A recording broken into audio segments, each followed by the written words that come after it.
వెంకటేశ్వర స్వామి వారు తనే బయలుదేరి వచ్చారు. వచ్చి ఏమో అనంతాచార్యులు అనారోగ్యం తగ్గిందా అన్నారు.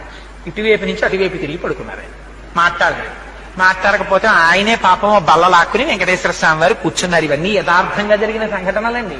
ఓ బల్ల మీద కూర్చుని చెయ్యి పట్టుకుని అనంతాచార్యులు తగ్గలేదా, ఇంకా ఒంట్లో ఉష్ణం అన్నారు.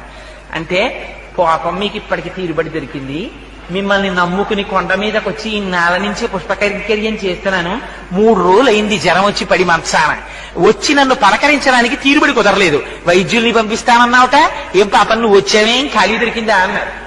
అంటే పోన్లేవయ్యా, మనస్సంతా కష్టపెట్టుకోకయ్యా, నీకు జ్వరం ఉందో లేదో చూద్దామని వచ్చాను. అనంతాచార్యులు నన్ను చూడాలన్న భక్తే తప్ప వైద్యులతో వైద్యం చేయించుకుందామని కూడా నీకు కోరిక లేదేమిటో, చూడు నీకు ఎలా తగ్గించేస్తానో అని ఒళ్ళంతా.